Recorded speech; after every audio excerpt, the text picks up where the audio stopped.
Haven't they been telling us for over a year that Russia's about to be defeated? Then why are we sending an ever-increasing amount of money and material to Ukraine? Could they be lying to us? And speaking of lying to us, remember they told us that Russia blew up its own pipeline? The New York Times told us, everyone told us that. Shut up, Putin defender, the Russians did it. Well, now they're admitting the Russians didn't do it, but we didn't do it either. Something called a pro-Ukrainian group blew up the Nord Stream pipeline and created the largest environmental disaster in human history, and also shafted our NATO allies in Western Europe. A pro-Ukrainian group. Okay. Tulsi Gabbard served in the Congress, ran for president. She joins us tonight. Congresswoman, thanks so much for coming on. Thanks, so Tucker. This is a pro-Ukrainian group that has the military prowess to blow up one of the world's most important pipelines, but the Biden administration had nothing to do with it. Is that the new lie that they're telling us? Apparently so. It is so obvious at this point, Tucker, that the United States and NATO are responsible for this act of sabotage and act of war, attacking and destroying this Nord Stream pipeline. They've been lying to us all along about it. Now they've been busted. And so they're trying to sell us this absurd cover-up story where on the one hand, they're telling us, well, we have this new intelligence that shows us no Americans or Brits were involved in this attack. But then at the same time, we can't draw any conclusions from the intelligence on who actually did it because we don't have specific details on each of the members of this so-called pro-Ukrainian group. Like it's insanity for anybody who's paying attention to what they're saying.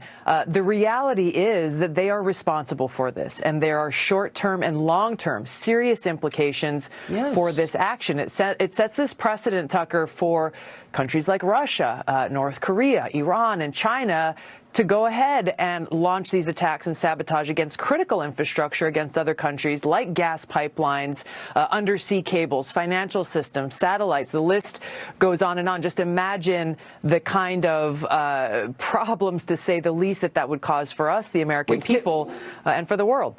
But can I just ask a super dumb question? No one's ever answered it. So this pipeline fed Germany, which is the economic engine of Europe. Germany is the key player in NATO. We're all for NATO. We just wrecked the economy of our key NATO ally. If Germany blew up the Hoover Dam, would they still be our tight NATO ally?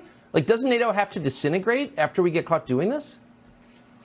You know, that's the thing here. I think a couple of points is the Biden administration, NATO want us to believe that they want us to believe this cover-up story, first of all, which their cover-up story implies that the United States and NATO's military and intelligence agencies are so inept and incapable that nobody knows what was going on. Nobody saw this coming. But secondly, you're exactly right. This was an act of war not just against Russia, but also against our ally, Germany. Yeah. Also, an act of war can only be declared by Congress, not by the President of the United States or anybody else. That clearly didn't happen.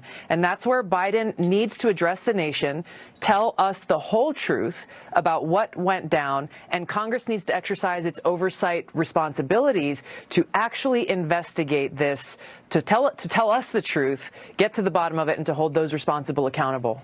Yeah. I mean, it's the craziest, most reckless thing I've ever seen in 50 years of sort of paying attention. Tulsi Gabbard, thank you so much for continuing to call attention. It's just unbelievable. No one is paying attention. It really is. It really is.